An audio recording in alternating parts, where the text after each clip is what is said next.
The U.S. is seeing an historic wave of migration at the southern border. Authorities have made over 2 million arrests so far in 2022, a record. Republican governors in Arizona, Texas, and Florida have used migrants as political pawns, sending more than 10,000 on buses to so-called sanctuary cities like Washington, D.C. and New York. You have 3 Republican governors who have been very aggressive about making immigration an issue. Buscando la posibilidad de trabajo y salir adelante como todos. These democratic cities that oppose hardline immigration policies are, to the Republicans' point of view, getting a taste of their own medicine. But there are some very important legal distinctions here. These migrants have been allowed into the United States to seek protection or some other immigration status. In September, Florida Governor Ron DeSantis coordinated with Texas Governor Greg Abbott to send a plane load of Venezuelan migrants to Martha's Vineyard in Massachusetts. 2 planes left San Antonio, Texas, with 50 migrants, people who had run out of options. They were homeless, they couldn't stay in shelters any longer, and a woman named Perla had approached them on the street where many of them were sleeping by now and said, "I could solve your problems." She offered them a plane ride to Massachusetts, a place she's described as a sanctuary state, someplace that would welcome and protect migrants.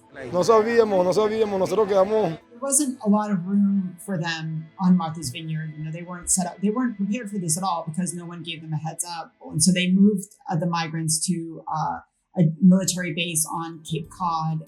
Abbott began busing migrants to D.C. in April, and Arizona Governor Doug Ducey soon followed suit. There's certainly a lot of complaints about some of the buses, but what DeSantis did, the migrants viewed as cruel because it didn't get them close to where they needed to go.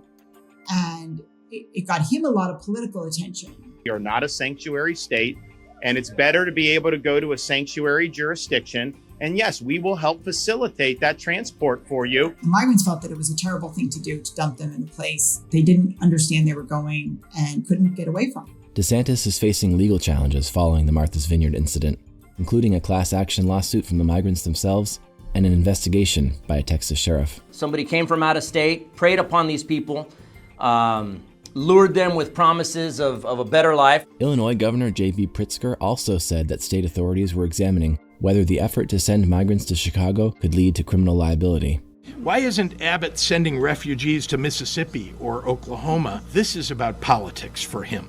The historically high volume of migrants at the border has continued to strain resources and has proved deadly for many people desperately trying to come to the United States. 53 people are dead from heat-related conditions after being smuggled into the United States in the back of a trailer truck. The solution, as many people have said, is really with Congress, trying to address the immigration laws, trying to address enforcement, trying to address the possibility of legality for the 11 million people who have been here as long as 35 years. You have this stalemate that's lasted almost 4 decades in Congress and no solution in sight.